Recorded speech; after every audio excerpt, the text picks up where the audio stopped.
మీరు ఒక డిసిప్లిన్గా సిస్టమేటిక్గా పర్మిషన్ సిడబ్ల్యూసి క్లియరెన్స్ కానీ ఎన్విరాన్మెంట్ క్లియరెన్సెస్ కానీ ఇటువంటి అన్ని అష్యూర్డ్ వాటర్ అలొకేషన్ కానీ లేకుండా తొందరపాటు చర్య వేల కోట్ల రూపాయలు మిత్తిలకి బ్యాంకుల నుంచి రుణాలు తీసుకొచ్చి ఈ రాష్ట్రాన్ని అప్పుల పాలు చేసి ఆగం చేసిండ్రు.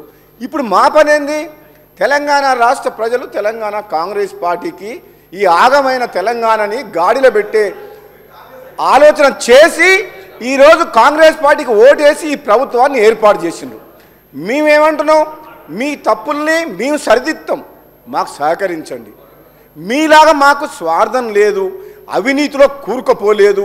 ఏ సెంట్రల్ గవర్నమెంట్కో భయపడి ఏ జగన్ మద్దతు కోసమో వ్యాపార లావాదేవీల కోసం చీకటి ఒప్పందాల కోసం ఈ కాంగ్రెస్ పార్టీ ప్రభుత్వం పని చేయదుగాక చేయదు.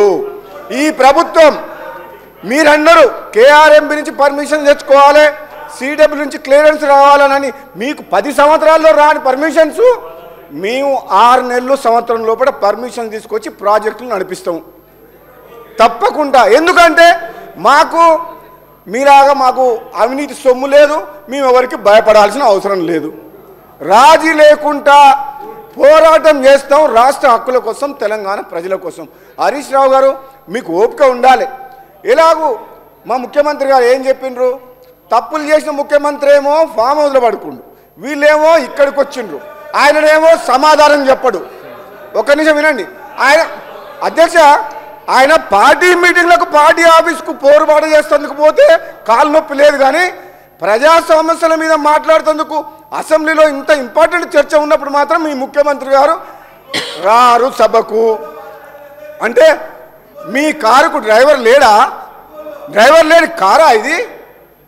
ఈ రిపేర్కి పోయిన కారు కాదు, గ్యారేజ్ పోయిన కారుకు డ్రైవర్ కూడా లేడు, ఒక లీడర్ లేడు మీ పార్టీకి. అర్థమవుతుంది మాకు. మేము ఎవరితోటి మాట్లాడాలి? అసలు నిర్ణయాలు తీసుకుంది ఎవరు? ఆనాడు అఖిలపక్షం కానీ ప్రతిపక్షాలు కానీ ఎటువంటి సలహాలు సూచనలు తీసుకున్న 10 ఏళ్ల పాటు ఎవరైనా మాట విన్నారా అధ్యక్ష?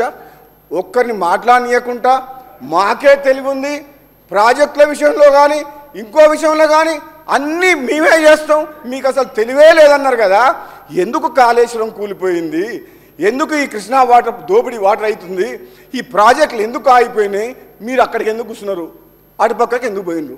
ఇక్కడ ఉన్నోళ్ళు ఇంకా మీకు అర్థం కాలేదా?